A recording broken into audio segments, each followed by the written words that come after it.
hano no kwitaba. Turi kwitaba. Mu karere ka Huye. Ariko burya uhaze kundusha? Kwitaba impamvu mpazi kukurusha. Yego. Urabona kwitaba ni nkuko twavuga Ikiyovu. Kikigali ko kwitaba nga ni quartier y'abakire gusa. Okay. Turi kwitaba rero mu karere ka Huye ubukasi gato kuri gare. Gare nshya y'akarere ka Huye. Burya Pastor Manase. Si byiza nubwo tubi Kigali ngo umuntu agume Kigali ugomba no gutembera. Okay, twatembere n'ibyo. Ubwo rero tubwire nk'abadesipora dukurikirana kenshi harabaheruka wenda mu Rwanda hano hitwa Butare ariko haba akarere ka Huye. Mu karere ka Huye. Mu karere ka Huye tuzotembera dutambike hirya no hino turano kwitaba tuza kwava tuyo kuri kaminuza.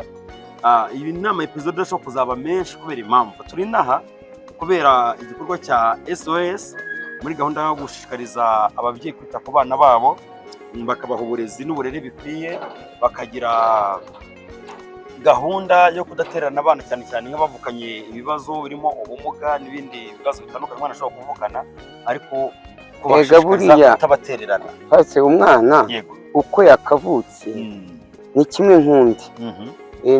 Nkuko nimba ari umwana ufite ubumuga ntabwo ushobora kumutererana. Icyo umwana wese yige narwara umuvuzi umushake mituweli kimwe nk'abandi. Mbese ntukamuterane ngo ahore yigunze. Umwana uko yavutse ameze kose yaba ufite ubumuga n'utabufite bose barakora bafite ubushobozi bwo kuba bagera ku bintu byinshi bitandukanye. Nimba ari primaire uwo mwana yige, nimba ari segonderi umurihirire, nimba ari universite ayige. Babwiye ko bizagira ama episode atandukanye. Iki gikorwa nyirizina kigomba kubera mu Irango ku isoko. Hariya mu Irango ku isoko no kigomba kubera. Bivuze ngo wowe ubonye iyi episode yandi utigeze nizakurikiraho. Mu Irango turakinira abantu benshi cyane n'abantu batandukanye ariko tugomba gutanga message y'uburere bukwiye abana ubwo message cyane cyane ireba ababyeyi. Bavuga rero ndamukundishije arabarimo nk'umubyeyi azabarimo arakena nk'umubyeyi wadobose umwana uratereranwe kandi umwana aje kumugirira akamaro. Harimo abakinnyi benshi batandukanye muzi ku mateleviziyo mu mafilime atandukanye mu makinamico atandukanye kandi kuri Radio Rwanda no kuri maradiyo atandukanye. Ndabakundisha iriya kinamico yacu irabera mu Irango. Urumva muri benshi cyane turaza kuhava abaturage bo mu Irango bakidushaka ku buryo bashobora no kutubwita tuzagaruka. Ikindi kandi ababwira ni uko no mu Irango ubwabyo turajya tukagana n'abaturage dufite abafana benshi. Mbere y'uko ikinamico yacu itangira tuzagana n'abaturage baho. Icyo cyemera? Icyo ndacyemera rwose. Nzovu rero ndabona nta morali mba nta gacupa. Oya morali ndayifite. Abantu bagiye bavuga ati Nzovu ugira morali ari uko ubonye gacupa. Simbi. Oya morali ndayifite kandi burya sina ngombwa ngo uzazoe uganira ariko umunyanywa w'inzoga amaze iminsi nzinywa. Buriya sina ngombwa kunywa inzoga buri gihe.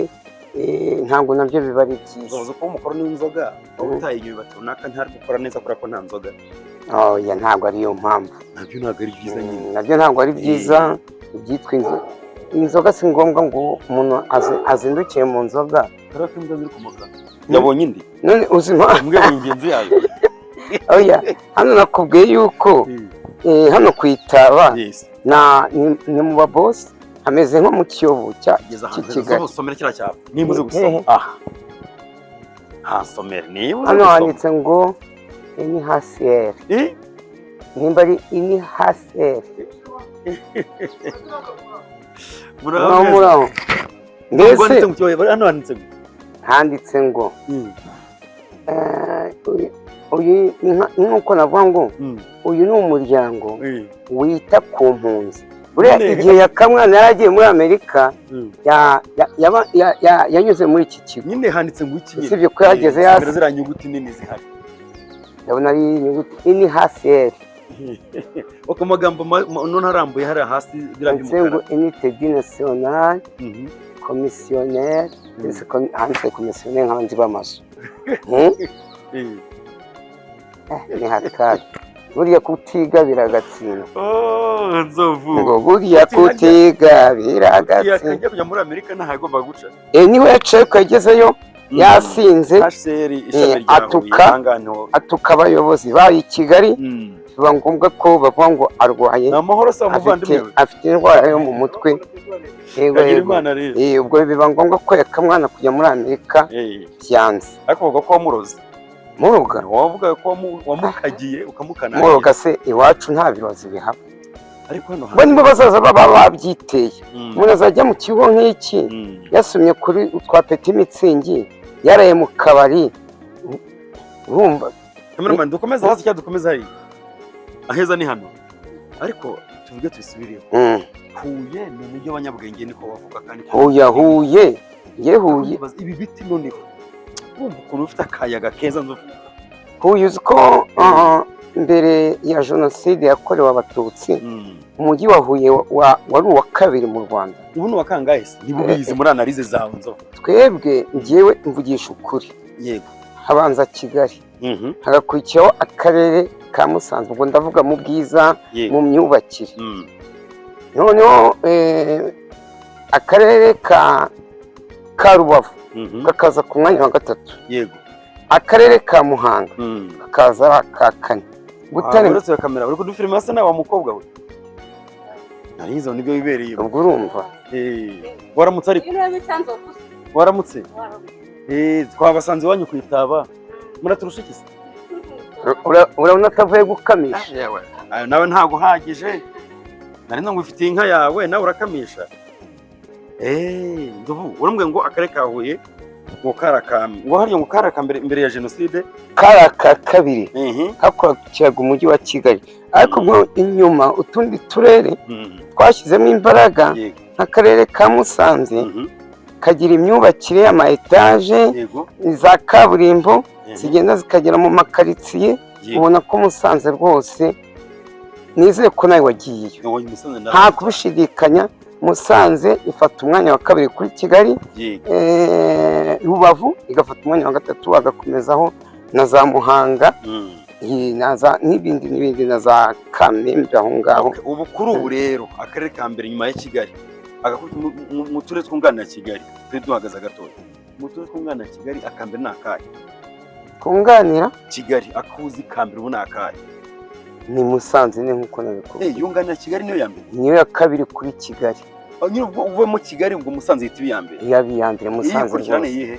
Ni Rubavu. Rubavu ikurikira Musanze. Butare nubwo ariho mvuka sinzi, ariko Abanyabutare ntibanyumve nabi nabo biba bigaragara. Hanyuma nyuma ya Rubavu akaza ni Butare izare haza Muhanga. Oya si Muhanga se ruta Butare. Muhanga shayirubati. Uravugisha ukuri? Ntabwo Butare ishobora kuza ikurikira. Hanyuma nyuma ya Muhanga ubwo haza za Ruhango cyangwa za Rwamagana. Izo ngizo se ko ari oya izo urabona muza mwitambukira nta kibazo. Mujye kwerekeza heza. Ifoto tureba hanyuma turangije akazi. Cyakomaza dusuhuza murimo nta kibazo, muza gutya nta kibazo.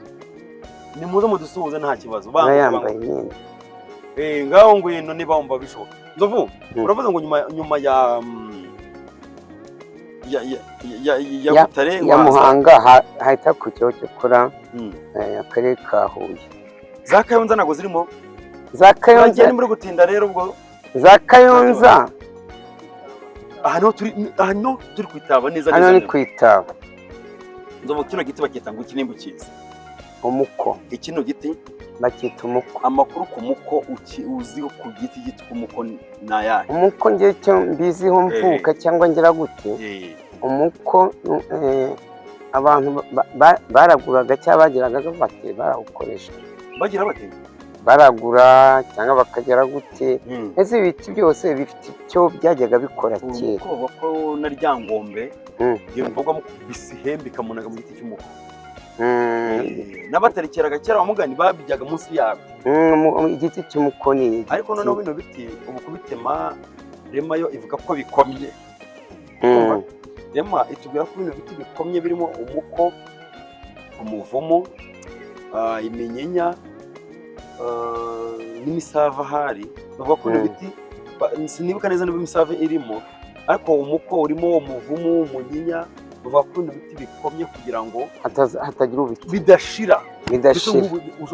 uzi kubona umujyi wose uzi kubona igiti cy'umunyinya cy'inganzamarumbo cyangwa umuvumo nk'igiti hariho nk'ibiti biba bimaze hafi nk'imyaka nk'ijana. Ibyo biti ngo birakomye, ahubwo wenda umuntu yazabaza impamvu bishize byatwara iki, wenda tukazasobanuza ako kantu, ariko birakomye. Hakaba n'inyoni nanone zikomye mu kuzica, nta nyamaswa ikwiye kwica, ariko hari inyoni z'umwihariko nk'imisambi. Kuko ndibuka imisambi abantu bayitungaga mu ngo. Nanjye hari umugabo nigeze gukora Kicukiro, twari tuyifite ibiri, ariko byagezeho abayifite mu mago barababuza ngo ntibagatunge imisambi. uzi impamvu imisambi yabaga itungiye mu rugo hariya ntiyisanzuraga, ntibone uko yororoka. Bivuze ngo hari gake ugasanga imisambi irashize. Ikindi n'inyoni nk'inyamanza, ifundi se, inkende, twa dukende dutoya, nani tuba mu nyoni mu biguruka. Ubundi nta nyamaswa zikwiye kubaho zica, ariko zica zo ntizaremwe n'Imana. Nese urafata agasimba karemwe n'Imana ukakicira ikigo. Yego Zovu, aha buriya hari umuntu wambwiye ngo buriya umugabo muri Amerika aza ku mwanya wa 4 mu kugira iki, mu kumukunda cyangwa kujya gute. Imbwa muri Amerika imbwa iruta umuntu. Muri Amerika habanza wasaba kwibera imbwa, ndetse oya ntabwo nabimbwa, ntabwo ushaka kumuka, nta mugabo wabimba. Ariko iruta umuntu se, uzi impamvu iruta umuntu se? Ubundi muri Amerika habanza umwana, umugore akaza ku mwanya wa 2, imbwa ikaza ku mwanya wa 3. Imbwa muri Amerika uyifashe ukayica agukatira 0. Nase guretse mubaza nimba habanza umwana akukiraho umugore, wa mwana yabonetse ko kwabaye umugore n'umugabo none, ariko byaye wa mwana none wa mwana agiye kuza icyambere nibyo wenda umwana muri Amerika nta mugore ukubitwa. Umwana noneho yego ushobora kwita umwana muri Amerika yajya kukureba bakagufunga kandi urisi. None se kukimbwira umuntu biri mu tegeko nshinga ryaho? Mo sinzi, abanyamerika bakunda imbwa cyane. Ese undi amakuru urayazi neza cyangwa ni ibintu bimajina? Ngiye ndabizi neza, ndabizi. Nababayeyo, hari nababayeyo tujya tuganira nk'aba diaspora. Yego nibo babimbwira. Ngiye muri Amerika sindahagera, sinazi. Tubwira aba diaspora dukurikira bariyo ni benshi cyane. Azabyandike muri ntu. Ibintu nzovavuze nibyo imbwira umugabo muri Amerika. Kizibara bagomeze nk'ako ari mbwa zabaruta. Oya uzabibaze rwose bazabitubwira. Uribuka tujya ku kigo cy'indege duherekeje Olivia, ngo twahasanze yaruta wowe yaruta nayaka. Iriya yirahenze. Iriya se ko ibiryirya ngo ibiryirya byonyine. Ese ariko ikurusha n'ubwenge iriya mbwa. None se impamvu indusha ubwenge, iriya mbwa ishobora kuvumbura igisasu aho kiri ikacyumva.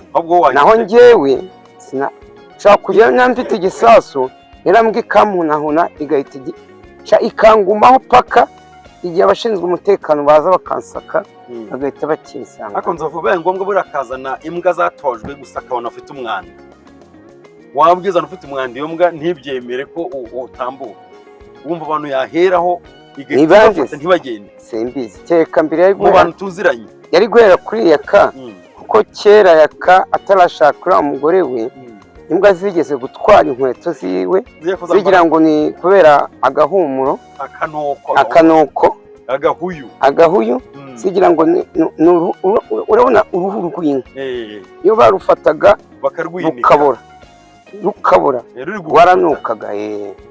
Uwo ni umwe yakamwana imbwa yamufa bahagaze hano gato, baza imbwa zisaka umwanda, abanyamwanda yakamwana yamufata hamwe n'uwo bita Nyabidindiri. Nabo ngabo nta bantu baratsasa, uretse ikisi, uretse ngo baze ubarenzeho reka tujye tugira ibanga cy'inyuma rero tugira ibanga tukagira ibintu byose tuvuga. Tuvuze ninde? Ni Nyagahene nyine, kuko we mu gitondo abanuka na dunda ubwonko. Aseho Imana Nyagahene ni inshuti yacu, ni umuvandimwe, azakira rwose. We wasanga tifoyide yamusubiye. N'ubundi ejo twavuganye mbwira ko arwaye tifoyide. Tifoyide nimbi narayirwaye. Namubonye nse Nyagahene utarya abana ngo agiye muri restaurant uburaho tifoyide no mu nzoga yanduriramo. Ishokwa umunyaruru ugiye kunkuraho ahari noneho. Oya muri za nzoga banywa ntabwo ari amacupa aba yogejwe neza 100%. Wowe utayirwara kandi inzoga nawe uzi. Ubu ngeze ko nywa Knowless, izi nzoga za Bralirwa Pasteur Manase zitandukanye n'izi nzoga zindi.